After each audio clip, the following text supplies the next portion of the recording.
ఐబొమ్మ రవి గురించి ఒక interesting fact బయటకు వచ్చింది. నిన్నటి వరకు మనందరం ఏమనుకున్నాం, ఐబొమ్మ రవికి సినిమాలంటే ఎక్కువ ఇంట్రెస్ట్, అందరికన్నా ముందు సినిమా చూడాలనే క్యూరియాసిటీతో ఇలాంటి ఒక వెబ్సైట్ ని పైరసీని ఎంకరేజ్ చేశాడని అనుకున్నాం.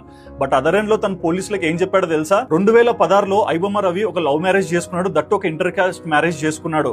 కానీ వైఫ్ ఏంటంటే చాలా రిచ్ ఫ్యామిలీ, మనోడు lower middle class.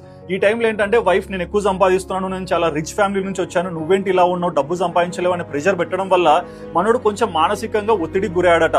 Other end లో వైఫ్ తో పాటు వైఫ్ వాళ్ళ అమ్మ కూడా మన ఐబొమ్మ రవిని ఎక్కువగా టార్గెట్ చేసి, నీకు ఇంతేనా, నువ్వేం చేయలేవా లైఫ్ లో, డబ్బు సంపాదించడం నీకు చేత కదా అనే మాటలు అనడంతో ఎక్కువగా ఇన్సెక్యూర్ గా ఫీల్ అయ్యి ఏదో ఒక రకంగా డబ్బు సంపాదించాలన్న ఆలోచనతో తను సెలెక్ట్ చేసుకునే పాత రైట్ ఆర్ రాంగ్ అనేది పక్కన పెట్టేసి కేవలం బీఎస్సీ ఎలక్ట్రానిక్స్ చేసి చిన్న చిన్న కోర్సెస్ కంప్లీట్ చేసుకుని ఇవాళ ఐబొమ్మ బొప్పం అనే ఒక వెబ్సైట్స్ ను కూడా తను క్రియేట్ చేయగలిగాడు. బట్ ఒక చిన్న విషయం మీరు గమనించారా? నిజంగా ఒక మనిషిలో ఎంత టాలెంట్ ఉన్నా ఒక ప్రెజర్ సిచ్యువేషన్స్ అనేది మనిషి హ్యాండిల్ చేయలేనప్పుడు లైఫ్ లో తను తీసుకునే డెసిషన్ తనకి నెగిటివ్ ఆర్ పాజిటివ్ అవుతుంది. సో మీరు కూడా ఎప్పుడైనా లైఫ్ లో ఏదైనా ప్రెజర్ సిచ్యువేషన్స్ ని ఫీల్ అవుతున్నప్పుడు, ఏదైనా డెసిషన్ మేకింగ్ తీసుకునేటప్పుడు ఖచ్చితంగా 1-2 సార్లు ఆలోచించండి.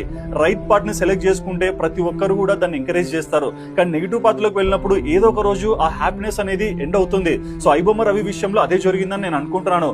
బట్ సాడెస్ట్ థింగ్ ఏంటంటే తన వైఫ్ కోసమే ఇలాంటి ఒక డెసిషన్ తీసుకున్నానని చెప్పాడు, కానీ వాళ్ళ దాన్ని పట్టించింది కూడా అతని వైఫే. మరి ఈ ఇన్సిడెంట్ మీకు అర్థమయ్యాక ఐబొమ్మ రవి విషయంలో మీరు ఏమనుకుంటున్నారో మీ ఒపీనియన్ తప్పకుండా కమెంట్ చేయండి.